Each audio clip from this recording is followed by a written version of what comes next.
মুখ্যমন্ত্ৰী হিচাপে হেমন্ত বিশ্ব শৰ্মাই আছে। হিমন্ত বিশ্ব শৰ্মা কিয়? তেওঁ দেশৰ কাম কৰি আছে নহয়, ভাল ভাল কাম কৰি আছে। বিজেপিয়ে লাগে, বিজেপিয়ে অসমখন শান্তিত ৰাখিব পাৰিব। এতিয়া বেলেগ পাৰ্টি আহিলেও অসমখন শান্তিত ৰাখিব নোৱাৰে নহয়। উচ্ছেদত যিবিলাক মাটি আচলতে দখল কৰি আছে, সেইবিলাক দখলৰ পৰা হেৰি কৰিব লাগে।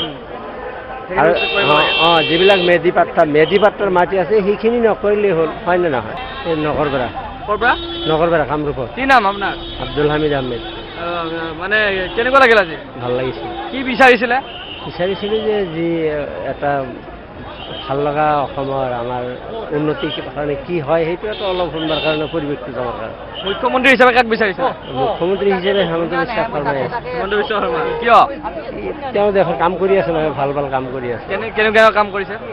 ৰাস্তা ঘাট যিবিলাক আছে, ঘৰ চৰ যিবিলাক আছে, IPL আছে, বহুত ধৰণৰ পইচা ৰাইজক অনুদান দিছে ইয়াৰ কাৰণে। মানে অসমত বিজেপিকে বিচাৰে নেকি? বিজেপিকেতো লাগে, বিজেপিয়ে লাগে। বিজেপিয়ে অসমখন শান্তিত ৰাখিব পাৰিব। এতিয়া বেলেগ পাৰ্টি আহিলেও অসমখন শান্তিত ৰাখিব নোৱাৰে নহয়। বিজেপিয়ে যে উচ্ছেদ কৰিব সেইটো সমৰ্থন কৰিছে নাই? উচ্ছেদত যিবিলাক মাটি আচলতে দখল কৰি আছে, সেইবিলাক দখলৰ পৰা হেৰি কৰিব লাগে। আৰু যিবিলাক মেধি পাট্টাৰ মাটি আছে সেইখিনি নকৰিলেই হ'ল, হয় নে নহয়? সেইখিনি। আৰু কংগ্ৰেছে অভিযোগ কৰে যে বিজেপিয়ে সংখ্যালঘুৰ বিৰুদ্ধে কিছু হেয় জ্ঞান কৰে। আপোনালোকে কি ক'ব বিচাৰে? আচলতে মিছা অভিযোগ নেকি সেয়া? সিহঁতৰ সেইটো যাৰ পাৰ্টিৰ এটা অভিযোগ কৰি তেওঁলোকে ভোট কালেকশ্যনৰ কাৰণে এটা ব্যৱস্থা লয়, সেইটোৱে হ'ল আচল কথা। যাৰ হিচাপে পাৰ্টি হিচাপে কৰি থাকে। আগতে কংগ্ৰেছৰ সংখ্যালঘুসকল ভোট বেংক আছিল বুলি তেনেকুৱা এটা কনচেপ্ট আছিলে।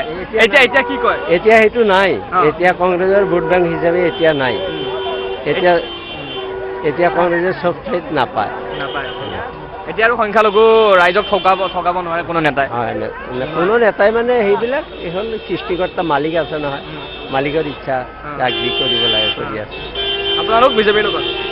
এতিয়া কিমান মানুহ আহিছে আপোনালোকৰ লগত?